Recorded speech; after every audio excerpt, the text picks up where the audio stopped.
अस्सलाम वालेकुम दोस्तों, मेरा नाम डॉक्टर उस्मान सईद है। ਮੈਂ ਤੁਹਾਨੂੰ ਅੱਜ ਇਸ ਮਾਡਲ ਦੇ ਨਾਲ ਅੱਖਾਂ ਦੇ ਬਾਰੇ ਦੱਸਣਾ ਚਾਹੁੰਦਾ ਕਿ ਇਹਦੇ ਵਿੱਚ ਕੀ ਚੀਜ਼ਾਂ ਹੁੰਦੀਆਂ ਨੇ ਤੇ ਮੋਤੀਆ ਹੁੰਦਾ ਕੀ ਹੈ। ਬੜੇ ਲੋਕਾਂ ਨੇ ਇਹ ਪੁੱਛਿਆ ਕਿ ਮੋਤੀਆ ਕੀ ਹੁੰਦਾ ਹੈ।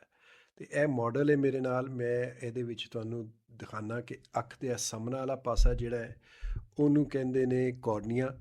ਇਹ ਕਲੀਅਰ ਜਿਹਾ ਹੁੰਦਾ ਹੈ ਤੇ ਬਿਲਕੁਲ ਇਹਦੇ ਵਿੱਚੋਂ ਲਾਈਟ ਗੁਜ਼ਰਦੀ ਹੈ। ਇਹਦੇ ਪਿੱਛੇ ਤੁਹਾਨੂੰ ਅੱਖ ਦੀ ਪੁਤਲੀ ਨਜ਼ਰ ਆਏਗੀ। ਇਹ ਪੁਤਲੀ ਜਿਹੜੀ ਗੋਰਿਆਂ ਦੇ ਵਿੱਚ ਨੀਲੀ ਵੀ ਹੁੰਦੀ ਹੈ, ਸਬਜ਼ ਵੀ ਹੁੰਦੀ ਹੈ ਤੇ ਬਰਾਊਨ ਵੀ ਹੁੰਦੀ ਹੈ, ਤੇ ਦੇਸੀਆਂ ਵਿੱਚ ਅਮੂਮਨ ਬਰਾਊਨ ਜਾਂ ਡਾਰਕ ਬਰਾਊਨ ਦੀ ਹੁੰਦੀ ਹੈ।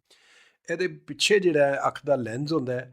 ਅੱਖ ਦਾ ਲੈਂਜ਼ ਜਿਹੜਾ ਹੈ ਬੜਾ ਕਲੀਅਰ ਹੁੰਦਾ ਹੈ ਤੇ ਇਹ ਲੈਂਜ਼ ਜਿਹੜਾ ਹੈ ਨਾ, ਇਹ ਅੱਖ ਦੇ ਵਿੱਚ ਲਾਈਟ ਫੋਕਸ ਕਰਦਾ ਤਾਂ ਕਿ ਤੁਹਾਨੂੰ ਸਹੀ ਤਰ੍ਹਾਂ ਨਜ਼ਰ ਆਏ ਨਾ। ਹੁੰਦਾ ਇਹ ਵੇ ਕਿ ਉਮਰ ਦੇ ਨਾਲ ਨਾਲ ਇਹ ਲੈਂਜ਼ ਜਿਹੜਾ ਹੈ ਨਾ, ਇਹ ਧੁੰਦਲਾ ਹੁੰਦਾ ਜਾਂਦਾ ਹੈ। ਇਹ ਇੰਨਾ ਧੁੰਦਲਾ ਵੀ ਹੋ ਜਾਂਦਾ ਹੈ ਕਿ ਬਿਲਕੁਲ ਨਜ਼ਰ ਆਉਣਾ ਹੀ ਬੰਦ ਹੋ ਜਾਂਦਾ ਹੈ।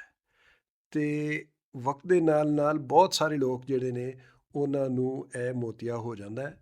ਜਿਨ੍ਹਾਂ ਨੂੰ ਸ਼ੂਗਰ ਹੋਏ ਜਾਂ ਜ਼ਿਆਬਤੀਸ ਹੋਏ ਉਹਨਾਂ ਨੂੰ ਛੇਤੀ ਹੋ ਜਾਂਦਾ ਹੈ, ਤੇ ਜਿਨ੍ਹਾਂ ਨੂੰ ਨਾ ਹੋਏ ਉਹਨਾਂ ਨੂੰ ਬਾਅਦ ਵਿੱਚ ਵੀ ਹੋ ਜਾਂਦਾ ਹੈ।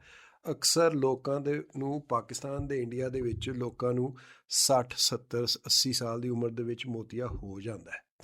ਤੇ ਇਲਾਜ ਭਾਵੇਂ ਜਿੰਨਾ ਮਰਜ਼ੀ ਕਰ ਲਓ, ਭਾਵੇਂ ਜਿੰਨੇ ਮਰਜ਼ੀ ਡ੍ਰੌਪ ਪਾ ਲਓ, ਆਖਿਰ ਦੇ ਵਿੱਚ ਆਪਰੇਸ਼ਨ ਕਰਾਉਣਾ ਹੀ ਪੈਂਦਾ ਹੈ। ਤੇ ਆਪਰੇਸ਼ਨ ਕੀਤਾ ਜਾਂਦਾ ਹੈ ਕਿ ਲੈਂਜ਼ ਕੱਢ ਕੇ ਉਹਨੂੰ ਅੱਖ ਦੇ ਵਿੱਚ ਅੰਦਰੋਂ ਧੋ ਕੇ ਤੇ ਫਿਰ ਅੱਖ ਦੇ ਅੰਦਰ ਇੱਕ ਪਲਾਸਟਿਕ ਦਾ ਲੈਂਜ਼ ਪਾ ਦਈਦਾ ਹੈ। ਤੇ ਉਹਦੇ ਬਾਰੇ 'ਚ ਫਿਰ ਤੁਹਾਨੂੰ ਦੱਸਾਂਗੇ ਕਿ ਲੈਂਜ਼ ਦੇ ਵਿੱਚ ਲੈਂਜ਼ ਕਿਸ ਤਰ੍ਹਾਂ ਕੱਢਿਆ ਜਾਂਦਾ ਹੈ ਤੇ ਲੈਂਜ਼ ਕਿਸ ਤਰ੍ਹਾਂ ਪਾਇਆ ਜਾਂਦਾ ਹੈ, ਤੇ ਲੈਂਜ਼ ਦੀਆਂ ਕਿਸਮਾਂ ਹੋਰ ਹੁੰਦੀਆਂ ਨੇ ਨਹੀਂ ਹੁੰਦੀਆਂ, ਉਹ ਤੁਹਾਨੂੰ ਫਿਰ ਬਾਅਦ ਦੀ ਵੀਡੀਓ ਦੇ ਵਿੱਚ ਦਿਖਾਵਾਂਗੇ। ਤੇ ਅਗਰ ਤੁਹਾਨੂੰ ਗੱਲ ਸਮਝ ਆਈ ਹੋਏ ਤੇ ਸਾਨੂੰ ਦੱਸਿਓ, ਤੇ ਅਗਰ ਤੁਹਾਨੂੰ ਚੰਗੀ ਲੱਗੇ